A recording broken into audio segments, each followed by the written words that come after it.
Welcome to Master English Stories, where every story is told slowly, clearly, and with meaning so that English learners and deep thinkers can learn not only the language, but also the lessons of life. And today's story is about a truth that many people understand only after pain, failure, or regret, which is why this story is called Never Tell Everyone Your Plans, because plans are delicate in the beginning, and when they are spoken too early, they are often destroyed by noise, opinions, fear, and the wrong kind of attention. Every person carries ideas inside the heart, sometimes quietly and sometimes with excitement, and these ideas feel powerful, full of hope, and full of promise. Yet they are also weak at first, like a small flame that can easily go out if the wind becomes too strong. And this story shows why silence, patience, and quiet work are sometimes stronger than words. There was once a man named Elias who lived a simple life in a crowded city where people were always talking, comparing, judging, advising, and watching each other. And Elias worked a regular job that paid his bills but never fed his dreams. Because deep inside his heart, he wanted more than survival. He wanted purpose, freedom, and the feeling that his effort was building something meaningful.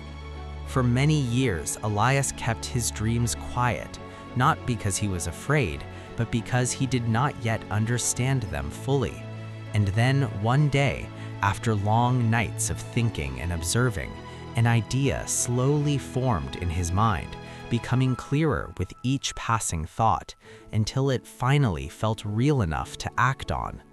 The idea excited him so much that he felt pressure inside his chest, a strong desire to talk, to explain, to share, and to be understood. So instead of protecting the idea, he released it into the world, believing that support would make it stronger. He told his friends, who listened but responded with doubt hidden behind smiles, saying that life was risky and that stability was safer.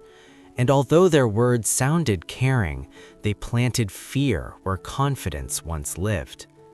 He told his family, who reminded him of responsibilities, dangers, and worst-case scenarios.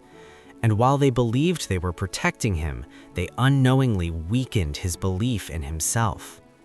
He told coworkers who compared his dream to their own failures, warning him about difficulty, competition, and disappointment. And slowly, Elias began to feel heavy, confused, and tired, even though he had not done any real work yet.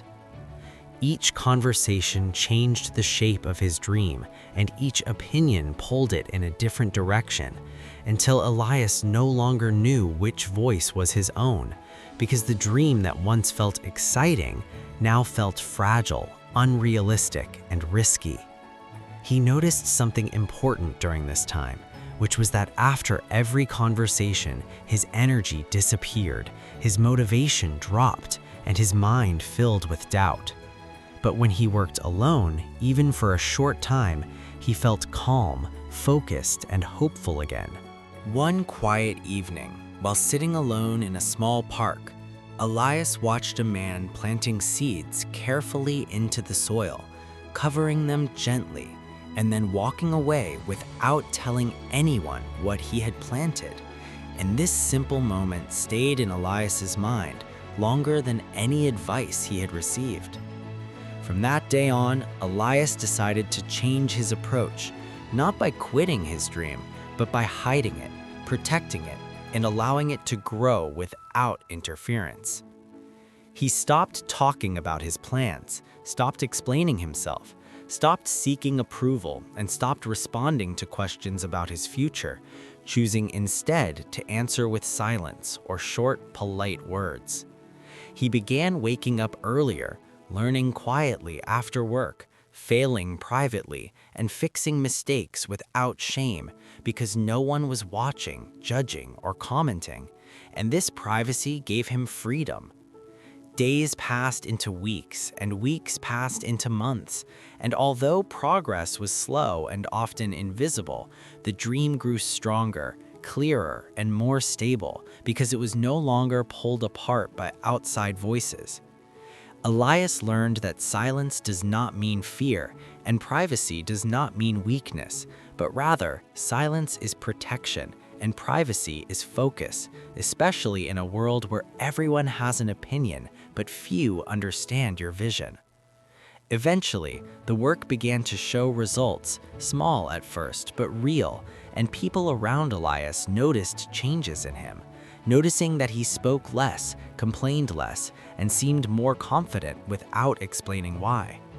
Questions came again, but this time Elias did not feel the need to answer because he had learned that plans invite opinions while results invite respect. When success finally arrived, it did not come loudly, and it did not need announcements because it stood on its own, solid and undeniable, and the same people who once doubted him now understood without words. This story teaches a quiet but powerful lesson for everyone listening to Master English Stories, which is that dreams are safest when they are protected, plans are strongest when they are private, and progress is fastest when it is silent. Not everyone needs to know what you are building. Not everyone will understand your direction, and not everyone deserves access to your future, especially when your dreams are still fragile and forming. Work in silence, grow without noise, fail without fear, and let the world see only the results. Because when success speaks, it speaks clearly, and it does not need explanation. Remember this lesson and carry it with you in life. Never tell everyone your plans, because the right time to speak is after the work is done. Thank you for listening to Master English Stories, where every story is simple in language, deep in meaning, and made to stay with you long after the words end.